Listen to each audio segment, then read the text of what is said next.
ಬಾಹ್ಯಾಕಾಶದಿಂದ ಏಕಾಏಕಿ ಭೂಮಿಗೆ ಬಿದ್ದಿದೆ ನಿಗೂಢ ವಸ್ತುವೊಂದು. ಜಗತ್ತನ್ನೇ ಅಚ್ಚರಿಗೊಳಿಸಿದೆ ಕೀನ್ಯಾದ ಮುಕುಕು ಗ್ರಾಮ. ಅರ್ಧ ಟನ್ ತೂಕದ ವಸ್ತು ಎಲ್ಲಿಂದ ಬಿತ್ತು ಅನ್ನೋದೇ ಈಗ ಕುತೂಹಲಕ್ಕೆ ಕಾರಣ ಆಗ್ತಾ ಇದೆ. ಇಡೀ ವಿಶ್ವವೇ ಈಗ ಕೀನ್ಯಾ ಕಡೆ ನೋಡ್ತಾ ಇದೆ. ಯಾಕಂದರೆ ಅಷ್ಟು ದೊಡ್ಡ ಗಾತ್ರದ ಉಂಗುರದ ಆಕಾರದ ಲೋಹದ ವಸ್ತು ಮೇಲಿಂದ ಕೆಳಗಡೆ ಬಿದ್ದಿದೆ, ಅಂದರೆ ಆಕಾಶದಿಂದ ಕೆಳಗಡೆ ಬಿದ್ದಿದೆ. ಈ ಬೃಹತ್ ಲೋಹದ ಉಂಗುರ ಹೇಗೆ ಬಂತು ಅಂಥೇಳಿ ಎಲ್ಲರೂ ತಲೆಯಲ್ಲಿ ಹುಳ ಬಿಟ್ಕೊಂಡಿದ್ದಾರೆ ಇಡೀ ವಿಶ್ವಾದ್ಯಂತ. ಇದು ಬಾಹ್ಯಾಕಾಶದ ಅವಶೇಷಗಳಾಗಿರ್ಬೋದು, ಇದರ ಬಗ್ಗೆ ತನಿಖೆ ನಡೆಸಲಾಗುತ್ತೆ ಅಂಥೇಳಿ ಕೀನ್ಯಾ ಬಾಹ್ಯಾಕಾಶ ಏಜೆನ್ಸಿಯವರು ಹೇಳಿದ್ದಾರೆ.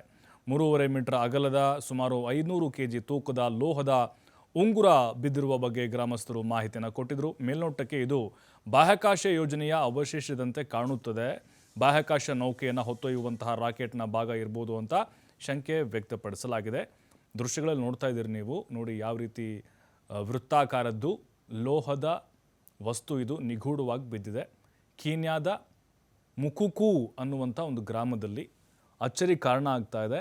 ಅವ್ರೇನು ಹೇಳ್ತಿದ್ದಾರೆ ಅಂತ ಹೇಳಿದ್ರೆ, ಈಗ ಅವರು ಕೀನ್ಯಾದವರು ನಮ್ಮ ಭಾರತದಂತೆ ಅದು ನಾವು ಸ್ಯಾಟಲೈಟೆಲ್ಲ ಹಾರಿಸ್ತಾ ಇರ್ತೀವಲ್ಲ, ಮೊನ್ನೆ ಒಂದು ಲಾಂಚ್ ಮಾಡಿದ್ವಿ ನಾವು, ಅದ್ರದ್ದು ಅಂತ ಹೇಳ್ತಿದ್ದಾರೆ.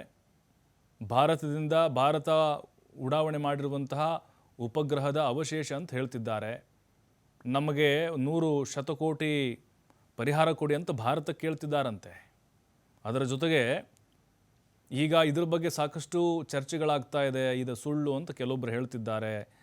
ಇಲ್ಲ, ಈ ಹಿಂದೆನೇ ಇದು ಮಹಾರಾಷ್ಟ್ರದ ಹತ್ರ ಬಿದ್ದಿತ್ತು ಅಂತ ಹೇಳ್ತಿದ್ದಾರೆ. ಕೆಲವೊಬ್ಬರಿಲ್ಲ, ವಿಮಾನದ ಅವಶೇಷಗಳು ಅಂತ ಕೆಲವು ಸಂಶೋಧಕರು ಹೇಳ್ತಿದ್ದಾರೆ. ನಾವು ಅದರ ಬಗ್ಗೆ ಸ್ವಲ್ಪ ಅಧ್ಯಯನ ಮಾಡಿದ್ವಿ, ಏನಿರ್ಬೋದು ಅಂಥೇಳಿ. ಬಟ್ ಯಾವುದಕ್ಕೂ ಕೂಡ ಸ್ಪಷ್ಟತೆ ಇಲ್ಲ.